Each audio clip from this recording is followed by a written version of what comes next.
Welcome to Lil Friday, featuring Louisa May Alcott's book, Little Women. Read by Amber Jacoba. Sponsored by Gal's Guide.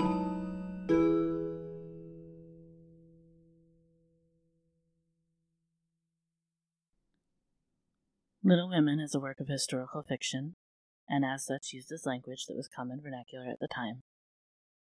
While these words were never appropriate, we feel that it is important to present the text as written. This chapter contains an outdated, offensive term that was used to describe a person who was thought to be 1/4 African descent and 3/4 European descent, and we want to be clear that this term should not be used lightly. Chapter 47. Harvest Time. For a year, Jo and her professor worked and waited, hoped and loved, met occasionally, and wrote such voluminous letters that the rise in the price of paper was accounted for, Laurie said. The second year began rather soberly, for their prospects did not brighten, and Aunt March died suddenly. But when their first sorrow was over, for they loved the old lady in spite of her sharp tongue, they found they had cause for rejoicing, for she had left Plumfield to Jo, which made all sorts of joyful things possible. "It's a fine old place, and will bring a handsome sum, for of course you intend to sell it," said Laurie, as they were all talking the matter over some weeks later. "No, I don't," was Jo's decided answer, as she petted the fat poodle whom she had adopted, out of respect to his former mistress. "You don't mean to live there?" "Yes, I do." "But, my dear girl, it's an immense house, and will take a power of money to keep it in order. The garden and orchard alone need 2 or 3 men, and farming isn't in Bear's line, I take it." "He'll try his hand at it there, if I propose it." "And you expect to live on the produce of the place? Well, that sounds paradisiacal, but you'll find it desperate hard work." "The crop we are going to raise is a profitable one," and Jo laughed. "Of what is this fine crop to consist, ma'am?" "Boys. I want to open a school for little lads. A good, happy, homelike school, with me to take care of them and Fritz to teach them." "There's a truly Joian plan for you. Isn't that just like her?" cried Laurie, appealing to the family, who looked as much surprised as he. "I like it," said Mrs. March decidedly. "So do I," added her husband, who welcomed the thought of a chance for trying the Socratic method of education on modern youth.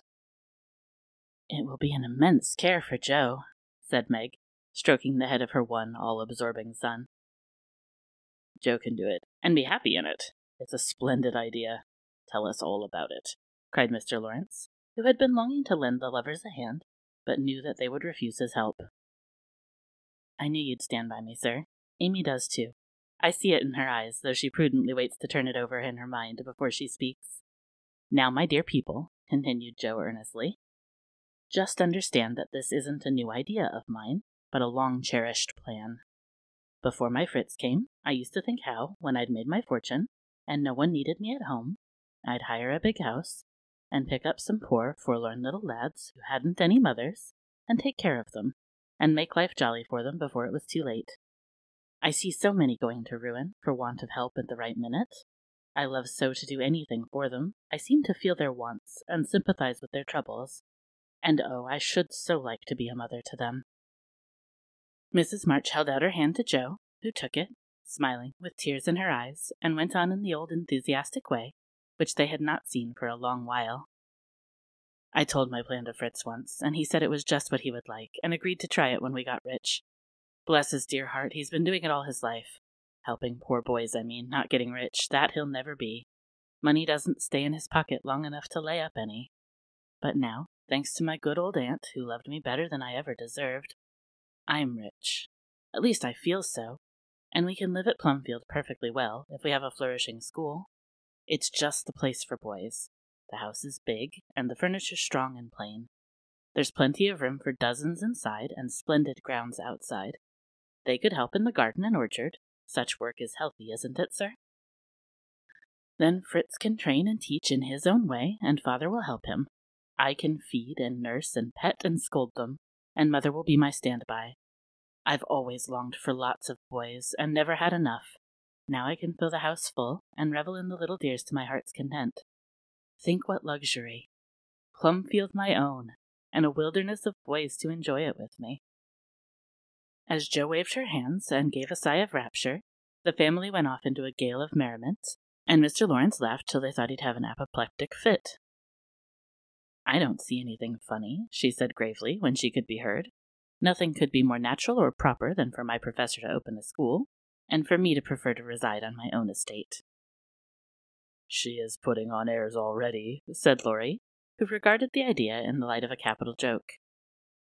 "But may I inquire how you intend to support the establishment?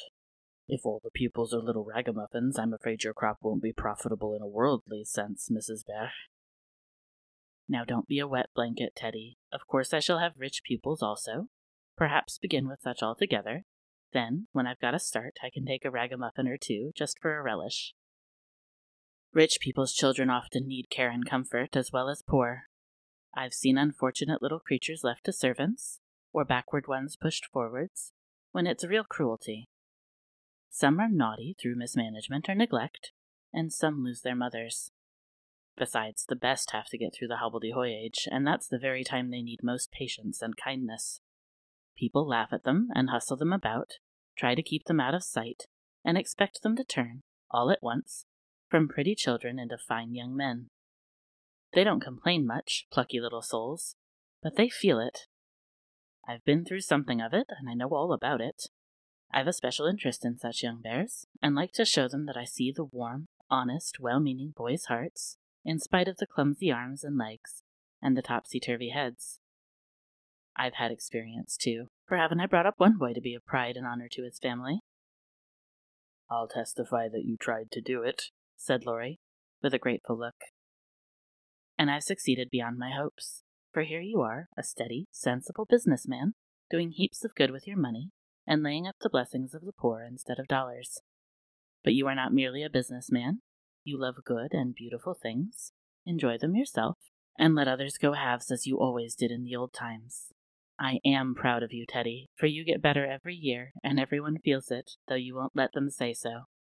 Yes, and when I have my flock, I'll just point to you and say, 'There's your model, my lads.'" Poor Laurie didn't know where to look, for man though he was, something of the old bashfulness came over him as this burst of praise made all faces turn approvingly upon him. "I say, Jo, that's rather too much," he began, just in his old boyish way. "You have all done more for me than I can ever thank you for, except by doing my best not to disappoint you. You have rather cast me off lately, Jo, but I've had the best of help nevertheless, so if I've got on at all, you may thank these two for it." And he laid one hand gently on his grandfather's white head, the other on Amy's golden one, for the three were never far apart. "I do think that families are the most beautiful things in all the world," burst out Jo, who was in an unusually uplifted frame of mind just then. "When I have one of my own, I hope it will be as happy as the three I know and love the best. If John and my Fritz were only here, it would be quite a little heaven on earth," she added more quietly. And that night, when she went to her room, after a blissful evening of family councils, hopes, and plans, her heart was so full of happiness that she could only calm it by kneeling beside the empty bed always near her own, and thinking tender thoughts of Beth. It was a very astonishing year altogether, for things seemed to happen in an unusually rapid and delightful manner. Almost before she knew where she was, Jo found herself married and settled at Plumfield. Then a family of 6 or 7 boys sprung up like mushrooms, and flourished surprisingly, poor boys as well as rich, for Mr. Lawrence was continually finding some touching case of destitution, and begging the Bears to take pity on the child, and he would gladly pay a trifle for its support. In this way, the sly old gentleman got round proud Jo, and furnished her with the style of boy in which she most delighted. Of course it was uphill work at first, and Jo made queer mistakes, but the wise professor steered her safely into calmer waters, and the most rampant ragamuffin was conquered in the end. How Jo did enjoy her wilderness of boys, and how poor, dear Aunt March would have lamented had she been there to see the sacred precincts of prim, well-ordered Plumfield overrun with Toms, Dicks, and Harrys. There was a sort of poetic justice about it, after all, for the old lady had been the terror of the boys for miles round, and now the exiles feasted freely on forbidden plums, kicked up the gravel with profane boots unreproved, and played cricket in the big field where the irritable cow with a crumpled horn used to invite rash youths to come and be tossed. It became a sort of boys' paradise, and Laurie suggested that it should be called the Beargarten, as a compliment to its master and appropriate to its inhabitants. It never was a fashionable school, and the professor did not lay up a fortune, but it was just what Jo intended it to be, a happy, home-like place for boys who needed teaching, care, and kindness. Every room in the big house was soon full, every little plot in the garden soon had its owner, a regular menagerie appeared in barn and shed, for pet animals were allowed, and 3 times a day Jo smiled at her Fritz from the head of a long table lined on either side with rows of happy young faces, which all turned to her with affectionate eyes, confiding words, and grateful hearts, full of love for Mother Bear. She had boys enough now, and did not tire of them, though they were not angels by any means, and some of them caused both Professor and Professorin much trouble and anxiety. But her faith in the good spot which exists in the heart of the naughtiest, sauciest, most tantalizing little ragamuffin gave her patience, skill, and in time, success. For no mortal boy could hold out long with Father Bear shining on him as benevolently as the sun, and Mother Bear forgiving him 70 times 7. Very precious to Jo was the friendship of the lads, their penitent sniffs and whispers after wrongdoing, their droll or touching little confidences, their pleasant enthusiasms, hopes, and plans, even their misfortunes, for they only endeared them to her all the more. There were slow boys and bashful boys, feeble boys and riotous boys, boys that lisped and boys that stuttered, 1 or 2 lame ones, and a merry little quadroon who could not be taken in elsewhere, but who was welcome to the Beargarten, though some people predicted that his admission would ruin the school. Yes, Jo was a very happy woman there, in spite of hard work, much anxiety, and a perpetual racket. She enjoyed it heartily, and found the applause of her boys more satisfying than any praise of the world, for now she told no stories except to her flock of enthusiastic believers and admirers. As the years went on, 2 little lads of her own came to increase her happiness, Rob, named for Grandpa, and Teddy, a happy-go-lucky baby, who seemed to have inherited his papa's sunshiny temper as well as his mother's lively spirit. How they ever grew up alive in that whirlpool of boys was a mystery to their grandma and aunts, but they flourished like dandelions in spring, and their rough nurses loved and served them well. There were a great many holidays at Plumfield, and one of the most delightful was the yearly apple-picking, for then the Marches, Lawrences, Brooks, and Bears turned out in full force, and made a day of it. 5 years after Jo's wedding, one of these fruitful festivals occurred, a mellow October day when the air was full of an exhilarating freshness which made the spirits rise and the blood dance healthily in the veins.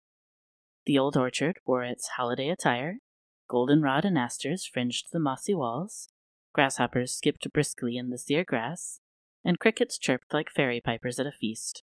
Squirrels were busy with their small harvesting, birds twittered their adieu from the alders in the lane, and every tree stood ready to send down its shower of red or yellow apples at the first shake. Everybody was there, everybody laughed and sang, climbed up and tumbled down, everybody declared that there never had been such a perfect day, or such a jolly set to enjoy it, and everyone gave themselves up to the simple pleasures of the hour as freely as if there were no such things as care or sorrow in the world. Mr. March strolled placidly about, quoting Tusser, Cowley, and Columella to Mr. Lawrence, while enjoying the gentle apple's winy juice. The professor charged up and down the green aisles like a stout Teutonic knight, with a pole for a lance, leading on the boys, who made a hook and ladder company of themselves, and performed wonders in the way of ground and lofty tumbling. Laurie devoted himself to the little ones, rode his small daughter in a bushel basket, took Daisy up among the birds' nests, and kept adventurous Rob from breaking his neck. Mrs. March and Meg sat among the apple piles like a pair of pomonas, sorting the contributions that kept pouring in, while Amy, with a beautiful motherly expression in her face, sketched the various groups, and watched over one pale lad who sat adoring her with his little crutch beside him. Jo was in her element that day, and rushed about, with her gown pinned up, her hat anywhere but on her head, and her baby tucked under her arm, ready for any lively adventure which might turn up. Little Teddy bore a charmed life, for nothing ever happened to him, and Jo never felt any anxiety when he was whisked up into a tree by one lad, galloped off on the back of another, or supplied with sour russets by his indulgent papa, who labored under the Germanic delusion that babies could digest anything, from pickled cabbage to buttons, nails, and their own small shoes. She knew that little Ted would turn up again in time, safe and rosy, dirty and serene, and she always received him back with a hearty welcome, for Jo loved her babies tenderly. At 4 o'clock a lull took place, and baskets remained empty, while the apple pickers rested and compared rents and bruises. Then Jo and Meg, with a detachment of the bigger boys, set forth the supper on the grass, for an out-of-door tea was always the crowning joy of the day. The land literally flowed with milk and honey on such occasions, for the lads were not required to sit at table, but allowed to partake of refreshment as they liked, freedom being the sauce best beloved by the boyish soul. They availed themselves of the rare privilege to the fullest extent, for some tried the pleasing experiment of drinking milk while standing on their heads, others lent a charm to leapfrog by eating pie in the pauses of the game, cookies were sown broadcast over the field, and apple turnovers roosted in the trees like a new style of bird. The little girls had a private tea party, and Ted roved among the edibles at his own sweet will. When no one could eat any more, the professor proposed the first regular toast, which was always drunk at such times. Aunt March, God bless her. A toast heartily given by the good man, who never forgot how much he owed her, and quietly drunk by the boys, who had been taught to keep her memory green. Now Grandma's 60th birthday. Long life to her, with 3 times 3. That was given with a will, as you may well believe, and the cheering once begun, it was hard to stop it. Everybody's health was proposed, from Mr. Lawrence, who was considered their special patron, to the astonished guinea pig, who had strayed from its proper sphere in search of its young master. Demi, as the oldest grandchild, then presented the queen of the day with various gifts, so numerous that they were transported to the festive scene in a wheelbarrow. Funny presents, some of them, but what would have been defects to other eyes were ornaments to Grandma's, for the children's gifts were all their own. Every stitch Daisy's patient little fingers had put into the handkerchief she hemmed was better than embroidery to Mrs. March. Demi's shoebox was a miracle of mechanical skill, though the cover wouldn't shut. Rob's footstool had a wiggle in its uneven legs. That she declared was very soothing. And no page of the costly book Amy's child gave her was so fair as that on which appeared, in tipsy capitals, the words, "To dear Grandma, from her little Beth." During this ceremony the boys had mysteriously disappeared, and, when Mrs. March had tried to thank her children and broken down, while Teddy wiped her eyes on his pinafore, the professor suddenly began to sing. Then, from up above him, voice after voice took up the words, and from tree to tree echoed the music of the unseen choir, as the boys sung, with all their hearts, the little song Jo had written. Laurie set to music, and the professor trained his lads to give with the best effect. This was something altogether new, and it proved a grand success, for Mrs. March couldn't get over her surprise, and insisted on shaking hands with every one of the featherless birds, from tall Franz and Emile to the little quadroon, who had the sweetest voice of all. After this, the boys dispersed for a final lark, leaving Mrs. March and her daughters under the festival tree. I don't think I ever ought to call myself Unlucky Joe again, when my greatest wish has been so beautifully gratified, said Mrs. Bear, taking Teddy's little fist out of the milk pitcher, in which he was rapturously churning. And yet your life is so very different from the one you pictured so long ago. Do you remember our castles in the air? Asked Amy, smiling as she watched Laurie and John playing cricket with the boys. Dear fellows, it does my heart good to see them forget business and frolic for a day, answered Jo, who now spoke in a maternal way of all mankind. Yes, I remember, but the life I wanted then seems selfish, lonely, and cold to me now. I haven't given up the hope that I may write a good book yet, but I can wait, and I'm sure it will be all the better for such experiences and illustrations as these. And Jo pointed from the lively lads in the distance to her father, leaning on the professor's arm, as they walked to and fro in the sunshine, deep in one of the conversations which both enjoyed so much, and then to her mother, sitting enthroned among her daughters, with their children in her lap and at her feet, as if all found help and happiness in the face which never could grow old to them. My castle was the most nearly realized of all. I asked for splendid things, to be sure, but in my heart I knew I should be satisfied if I had a little home, and John, and some dear children like these. I've got them all, thank God, and am the happiest woman in the world. And Meg laid her hand on her tall boy's head, with a face full of tender and devout content. My castle is very different from what I planned, but I would not alter it, though, like Joe, I don't relinquish all my artistic hopes, or confine myself to helping others fulfill their dreams of beauty. I've begun to model a figure of baby, and Laurie says it is the best thing I've ever done. I think so myself, and mean to do it in marble, so that, whatever happens, I may at least keep the image of my little angel. As Amy spoke, a great tear dropped on the golden hair of the sleeping child in her arms, for her one well-beloved daughter was a frail little creature, and the dread of losing her was the shadow over Amy's sunshine. This cross was doing much for both father and mother, for one love and sorrow bound them closely together. Amy's nature was growing sweeter, deeper, and more tender. Laurie was growing more serious, strong, and firm, and both were learning that beauty, youth, good fortune, even love itself, cannot keep care and pain, loss and sorrow, from the most blessed, for into each life some rain must fall, some days must be dark and sad and dreary. She is growing better, I am sure of it, my dear.